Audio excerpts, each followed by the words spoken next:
Trisha, and this is my cat Remy. He came from Kindness Ranch up in Wyoming. We work exclusively with animals that are no longer being used in research. We've been around since 2007. We have 6 different species, dogs and cats. We have sheep and pigs and horses, and we just started with rats. The way that I first found out about Kindness Ranch was I saw a newsletter that they mailed out. It's actually at my mother's house, who's in California, but I read it and saw that it was a Wyoming-based rescue. And being in Colorado, I figured it'd be a nice place to visit and find out what they were doing. Over 25 million animals a year are used in research, and most of them are killed. Now, a huge percent of those are mice and rats, but even if it's 1% dogs, that's 250,000 dogs that are used and usually killed every year. If it's only 1% cats, that's still 250,000 cats that are being researched on and, again, usually killed at the end of their experiments. I've always been involved with animal rights, and the Kindness Ranch is a very unique place. There's no other sanctuary like it, so I was very intrigued when I heard that this was a place that had opened specifically to rescue all kinds of animals from research labs. But of course, we're a bit of a mystery and a bit of a peculiarity in town as to what is it you do out there. But once locals find out about us, we've had the school come out and visit, we've had the local Kiwanis Club and different groups come out. We always like to have people come and see us. I was impressed because first of all, it's out in the middle of nowhere, but they have about 1,000 acres. It's a very nice setup. They have all different kinds of animals out there. I was interested in adopting a cat, so I went to meet the cats. Sanctuary is a home for these animals. If they are not adoptable, they can live with us forever. There's no end point for their stay with us. We have an active adoption program looking for homes for all of our animals. I went up there with a coworker, and we did a little research on the website first, and so we decided to go up and visit the animals and stay overnight in one of their yurts. My coworker is a horse person, and so she was interested in meeting the rescued horses. Well, so far we adopted out one foal, Cosmos. The horses were all part of the Premarin industry. Premarin, the word comes from pregnant mare's urine, and the mares are kept confined in tiny stalls with bags over them, tight bags to collect their urine while they're continually kept pregnant.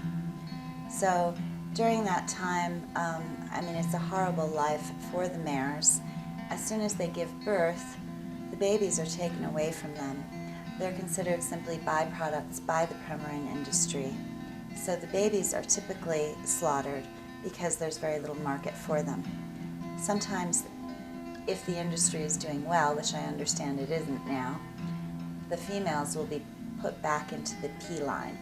However, there's no use for any males. So we were able to rescue not only some mares, but also some of their male babies. And the first ones we received are one of the most touching cases to me because the 2 mares arrived pregnant and were able to give birth to their babies who were born free. And they were the first babies they were able to keep, and so they have a very strong bond. We like to work with all these different groups because, frankly, that's where our support comes from, is people that love animals. But also, again, they might have resources or ideas for us that we can learn from as to how to best take care of our animals and how to do outreach. So by partnering with the Kindness Ranch, animal rights groups can be assured that the animals will have safety, permanent safety, and be able to finally get to live out a long life, either at the Kindness Ranch or, very likely, at the Kindness Ranch temporarily, followed by an adoption from a family. So the The cat I ended up adopting was called Rocky while he was at the ranch, and I thought that was kind of masculine, so I changed it to Remy. Who came in with 7 others. They were our first group of cats rescued from research, and several of them underwent laceration experiments. Others were used to demonstrate intubation procedures to medical students. Training hospitals actually use live cats, and it's not very common anymore, is my understanding, to intubate or put the tube down their throat to practice their medical skills, basically. And I guess cats are used because they're small, and the worst case scenario in a hospital would be intubating a baby. So that's my understanding of why they use cats. We house the dogs and cats in what we call a home-like environment, where they live together and they learn to how to be a domestic dog or cat again, because when they live in a lab they don't get a lot of that education, if you will. So we socialize them with other animals and with people and make them more adoptable. I was surprised that he lived at the Kindness Ranch for as long as he did, which was about 2 years before Patricia met him while on a visit to the ranch. He actually, surprisingly, was very sweet and liked people, and he was pretty thin. I think he probably had a sore throat a lot, so he didn't probably eat too well, and that's not an issue now. Since he's been living with me, he's a real good eater. I actually adopted him to be friends with my cat Taz here, who needed a buddy, and he's been a good friend to Taz. Rocky went home with her to Boulder, and as I understand it, he's living happily ever after. It's a big job that I have. Mostly it's word of mouth. Every research facility is licensed by the USDA, and we can locate them that way. But just getting to the right person in larger organizations can be difficult. And then there's smaller ones that hear about us and they call me sometimes. Best Friends Animal Sanctuary rescued the pigs from a university where they were doing experiments on them, installing telemetry devices in their hips. And apparently these pigs are so similar to humans in their anatomy that scientists really like to use them. So we got 5 pigs. Best Friends needed the space to rescue more animals. The Kindness Ranch was young and had a lot of space. So we have these wonderful ambassadors from the porcine family. And then there's all the research labs that are even, in our neck of the woods, literally, the West, keeping in touch with them. We'll take animals from anywhere in the United States. We've flown animals in from Florida and from New Jersey, but for animals' sake, it's less stressful if they come from somewhere close by. The sheep were all rescued from a vet school that we had just begun to work with. They had given us our first dogs from a lab. So this vet school was finished with the experiments on the dogs, and some workers some vet techs and a veterinarian at the university had become attached to the dogs and wished to ensure their comfort and sanctuary after the experiments were over. So we received dogs from them, and right after that they asked us if we could take in several baby sheep. So the Kindness Ranch accepted lambs who had been born to mothers who were being used in research.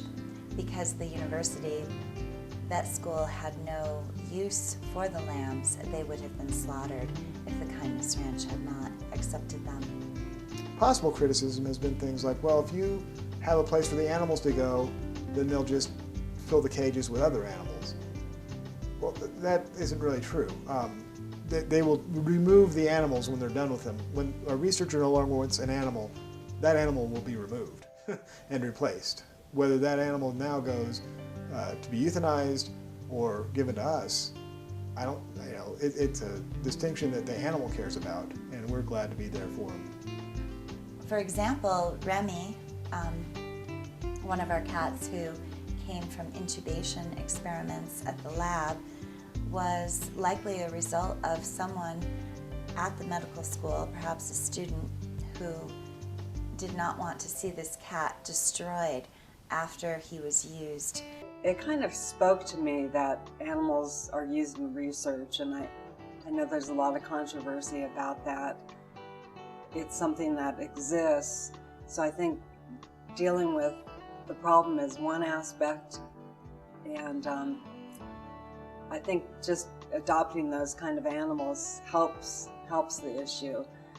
Afterward, he would have been killed, but someone cared enough to look out for Remy and say, well, is there another solution? Is there a more humane alternative after all this cat has been through, that we can at the very least give him sanctuary and let him have a good home to live out his days.